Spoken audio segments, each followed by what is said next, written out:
All right, so today's message, Dear Black America, Part 2.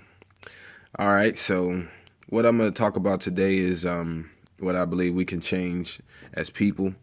We look at how, so I'm going to set your mind to what I want you to think about. So, we look at people that are incarcerated and how they go to jail and how they come out, and some of them are good for society, some of them are not, and how we can help that. Now, I won't change it overnight, but I feel like as a people, we can do a lot better. But let's read some scripture first. Colossians 3:23, work willingly at whatever you do, as though you're working for the Lord rather than for people. Verse 24, because you know that you will receive an inheritance from the Lord as your reward. It is the Lord Christ you are serving. Ecclesiastes 9:10, whatever your hand finds to do, do it with all your might, for there is no activity or planning or knowledge or wisdom in shalom where you are going. Ephesians 6:7, serve with good will as to the Lord and not to men. 2 Thessalonians 3:9, not that we lack this right, but we wanted to offer ourselves an example for you to imitate. Verse 10, for even while we were with you, we gave you this command. If anyone is unwilling to work, he shall not eat. Therefore, a man should work so he can eat. Verse 11, yet we hear that some of you are leading undisciplined lives and accomplishing nothing but being busy. So we look at, where we're at right now today. We had, we were upset, a protest about blacks being killed by police officers. And we're not upset as blacks killing blacks. But I feel like, there's a thing that we can, change. So let's get on some statistics, so the Holy Spirit had me looking at some things. So let me give you the website for those that need, they want to know, well, where you got this from. You're not making this up. So www.clutchmagonline.com/2014 /02/African Americans $1.1 trillion spending power. And also I got statistics on incarcerated rate. So let's go back to the statistics. All right. So currently 43 million strong African Americans consumers have unique behaviors for total market. For example, they're the most aggressive consumers on media. They shop more frequently. You don't believe me? Let a person, in the hood, get a car. He has to put a whole bunch of things on it. Rims. So we just talking about that demographic. And then with shoes and popularity, let's get back into the text, though. The statistics. Okay, so blacks watch more television, 37%. Make more shopping trips, 8. Purchase more ethnic beauty and grooming products, 9 times more. Yeah, we know that's true. Read more financial magazines, 28%. So we read more financial magazines, yet we spend the most. All right, we got that. And spend twice as much as the personal hosted websites of any group.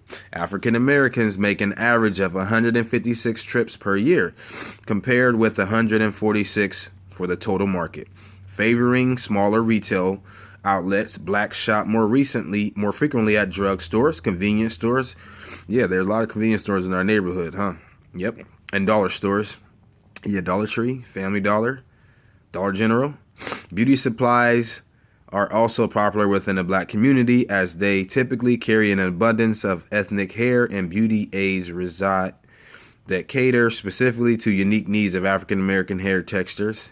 Yeah, do we spend a lot of money on our hair? I believe that. Overall, health and beauty supply stores have an average household penetration rate of 46% among African Americans, and the average black household spends an average of $94 in the store channel each year, providing a significant opportunity to connect with black shoppers. All right, so the NCAA, then NAACP, current reports. Currently, $1 circulates in the Asian communities for a month, in Jewish communities, approximately 20 days, and white communities, 17 days. How long does $1 circulate in the black community? What do y'all think? How many days? All right, you got it. 6 hours. Not even a day? Yeah, 6 hours. African Americans buying power is at 1.1 trillion, yet only 2 cents of every dollar in America spends, African American spends in this country goes to black owned businesses. So that's my point today. Well, one of the points, but the point is, we have all this spending power. We're probably going to spend the most money during Black Friday, in the holiday or anything like that. Some of us fall into the category that we want to give our children more than what we had. And again, nothing's wrong with that, but we just want to be smart about it. There's ways to buy things, there's ways to shop on sale or whatever the case may be. But that's another story. But my thing is, let's look at the demographic of statistics of people going to prison. So although African Americans make up 13%, let me read this first in the NCA, 13% of the U.S. population, just 7% of the small businesses are owned by black folks. Access to capital. So a lot of times we don't really want to support black owned businesses. And I know some of y'all gonna be like, no, we don't really want to support black owned businesses because sometimes people just don't do you right. Man, I tried this brother and he ain't do me right. I understand that. But let's just look at it this way. What if we had all this money that they say we have, and which we do? What if we put that to some good use? Right? What if we started supporting each other? What if we started supporting black owned businesses? Okay. You're like, yeah, that sounds easy. No. Okay. If we find somebody, we support them and they're not, doing their business properly. Why don't we try to invest in them? Why don't we try to, and then you can invest knowledge like, hey, listen, I think, this is how you should run your business. We can make it better for you, because think about it. A lot of times, people go to jail if they ended up, people get in prison and they come out and then they get a minimum wage job. So we feel like a lot of people feel like minimum wage should be raised, whether you agree with that or disagree with that. It's really not enough to support a family or anything like that. And then in the community, we're looked upon, saying down. And then, what if we just put together, we supported black owned businesses. So therefore, when people came out of prison, we gave them a chance to see if they were going to do right. Because a lot of times they just get like a McDonald's job or something like that. And again, not talking about those jobs, but that's not enough money to support a family. So they come out of prison. Maybe if we just give them an opportunity with the black owned businesses that we have and we support each other, that maybe we can give them a little bit more than the minimum wage. And now we'll give them some confidence at being a black male so that they can help their family and be responsible, so maybe that's something we can do, because what happens is if a person ends up selling drugs, they're more likely to have a gun. Why? Because they have to protect themselves, so if we can eliminate one of those two things, then maybe that will lessen or eliminate the possibility of, our black children being killed, black on black crime. Maybe that is something that we can do, you know what I'm saying? And we can help other businesses grow. Like, hey, listen, this is what I feel like you should do. And if they don't want to hear that, that's fine then. Let's support the ones that are doing well. You know what I'm saying? We can do that. So statistics again, 1 out of 9 African American men will be in prison between the ages of 20 and 34. So when they're in school, they're more likely to do that, but you have dropouts. So black males ages 30 to 34 have the highest crime rate of any race, ethnicity, gender, age, combination. So it's according to the American Community Survey. So this is 2014. In 2014, 6% of all black males aged 30 to 39 were in prison compared to 2% of Hispanic, 1% of white males in the same age group. The lifetime chances of a person going to prison are 32.2% black males and 17.2% for Latino males. Whites, only 5.9% for white males. 1 in 3 black males would go to prison in their lifetime. Let's try to help change that. So, 2010, inmates in adult facilities by race and ethnicity, jails and state federal prisons, race. So we look at the population of the United States. So 64% of the population, males, of the white population, white males, 64%, right? So that's non-Hispanic. 39% of the U.S. population, of their population, males, are in prison. So that's 450 white males per every 100,000 males. Okay, so Hispanics, that's 16% of their race. 19% of the males are in prison. So that's 831 people per 100,000 male. Blacks, we make up 13% of the United States with males. 40% of our black males are in prison. So that's 2,306 males per 100,000. Several studies have concluded that the overall more blacks are in prison than are enrolled in college universities. So, this was in 2000. In 2000, 791,600 black males are in prison, and 603,032 are in education or in college. All right, so let's get back to the scriptures. Proverbs 3:26. For the Lord will be your confidence and will keep your foot from being caught. Verse 27. Do not withhold good from those to whom it is due when it is in your power to do. So there is some good that we can do. So imagine this. So if we invest back into black communities, back into, black owned businesses like we should, kind of like they did like with Martin Luther King and slaveries and things like that, things were a lot better. And what is that going to get you? ROI. So what is ROI? Return on investment. So we look at Luke 6:38. God says he will bless us by the measure that we bless others. So if we, do what God was showing me, I feel like, we're going to get blessed. So in our country, we'll continue to be better. We got to look at ourselves. So Galatians 6:9. So let's not get tired in doing what is good. At just the right time, we reap a harvest of a blessing if we do not give up. Verse 10. Therefore, as we have the opportunity, let us do good to everyone and especially to the family of faith. So again, if we support black owned businesses, and when other people come out of jail, or when there's somebody that's maybe not in jail that, has an idea that wants to, not sell drugs anymore, or they want to do something positive, we can hire them, and then that will allow them to, be better for themselves. And then, that cuts down these rates as far as the statistics, of blacks going to jail and things like that. And then, that will allow people to say, you know what, maybe I can put down these drugs, man, and maybe I can, put down these guns, man, and maybe I can get a job, man, because, if we support each other, that's what we got to do. And again, I'm saying this, but I'm going to start with myself. So, I'm going to start picking several black-owned businesses. I'm going to show it on Facebook. I'm going to do that. So, and I'm just going to support them. So, I can't sit here and say something and not do it myself. And, when God blesses me with more money, I'm going to do exactly what I'm saying right now.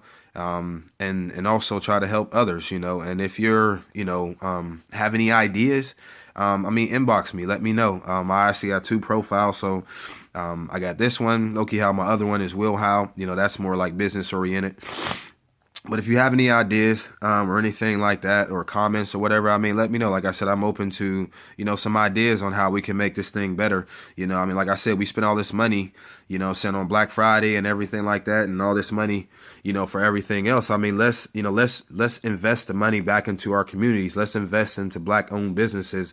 And again, if you find a business that you've invested in, or, even the investment in just going in there, shopping there, and if you see that they're, not doing well, and you try to say, well, hey, I'm going to try to tell them how they should run this. If they don't want to receive it, or they're not treating you well, that's fine then. Go support another one. this is what we got to do. To come together. Like I said, this can change a lot. Everybody looking at, the election and everything like that. Let's look at some things that we can do. If we do that, that can lead to a lot of black males not being, having a lot of anxiety when they're getting pulled over. All types of things. So again, that's my point, supporting black owned businesses, and again, anybody can support, businesses as well. But like I said, this is a demographic, we look at LeBron James and everybody, we have all this amount of money that we can do. It's just how you end up doing it. You know what I'm saying? And I mean, and other people will invest, you know what I'm saying? So, I mean, maybe that's God birthing a nonprofit organization to be able to do that, you know what I'm saying? To be able to support other black owned businesses and help people, that need help, somebody that, may be struggling with something, they need their rent paid or something like that. That's things that we can do to help other people, and then not only that, teach them how to manage their money. That's the thing, because you can be a blessing to somebody, and they might fall in the same category of, their money not being spent well. You know what I'm saying? So we teach them how to spend money. So, but again, if anybody got any ideas, like I said, I'm gonna start, putting it on Facebook and supporting, some black owned businesses, some people that I know, locally, some people that I know that was on Facebook that I went to school with, I played football with. I mean, whatever, how we met, saying that's something I'm gonna do myself. And so, I got to sit here and be a man of my word. I can't sit here and say that I'm not doing it myself. So again, that's what I'm trying to do. And like I said, let's change this world one day at a time. Like I said, I mean, I think it can be done. I believe it can be done. That we can sit there and, allow somebody to say, this is something better. I remember, before I go, I'll give you this story. I was running this basketball gym, and for church, and somebody in the church was like, oh, if they're going to be cussing, they shouldn't be here. And I was like, we got to give them an opportunity to be better. You can't somebody just stop cussing overnight, and don't get me wrong, like they were a minister, they preach or whatever. But I understand, and I would tell them, hey, there's no cursing, there's no cursing here, and they be like, oh, my bad. Or, they started to get better. And then I remember one time, an individual had got upset. He was like, man, whatever. And I was like, yo, man, you got to go. Like, you just not following the rules. So you got to go. I don't need this place, man. F you, man. I should beat you up. I'm like, yo, chill, man. Don't even worry about that, bro. Like, you might as well go on about your business, man. We ain't doing that. You know what I'm saying? I told him, I said, listen, you can't come back until you apologize. I don't need this, man. I go somewhere else and play basketball, man. I do whatever. So they was trying to grab him, and he was like, no, let me go. I was like, look, man, God bless you, man. You know what I'm saying? So, we had basketball every week. About like 2 weeks later, he came back. He's like, yo, Mr. Loke. I'm like, what's up? He's like, I want to apologize. I was like, what you want to apologize for? He's like, I want to apologize for my actions, for what I said. And then that's when I had a conversation with him. I just said, listen, it's cool, man. I said, but these are the rules if you want to play basketball. Listen, I'm doing this for y'all, man. I don't get paid for it. I said, but I'm just doing this because God told me to do this to give y'all something to do, man. And you know what? That's when that young man respected me. So that's when he really seen that I was still here, because a lot of times people would have been like, no, I told you can't come back.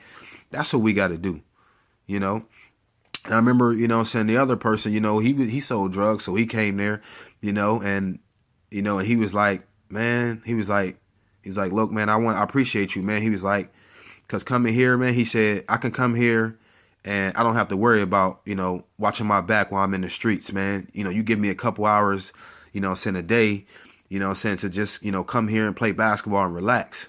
I'm like, that's what it's all about, man. Just showing people that we love them, man. That's it, man. Giving our young black males, showing them that we love them, man. Because I've seen people that was, that graduated and got their degree, and they like, oh, man, like, why you spending your time trying to help them, man? They can't be helped. Man, listen, they're going to be a problem for us. Why not try to help them? And, or wait till they come back and they say, oh, I'm ready to do this, man. So just want to give y'all words of encouragement. I'm really not too one to tell people to share things, man, because I believe that, this is led, and you feel like you believe what I'm believing, just share the video. Like I said, I feel like this can be a change, and I'm going to start myself. So, starting Wednesday, this coming Wednesday, I'm going to invest. I'm going to buy from black owned businesses. And I'm gonna have a business myself, so that's just something that want to sit here and do and get that taken care of. So again, comment, say you got any ideas to help make this better, then fine, then God bless you. Love y'all.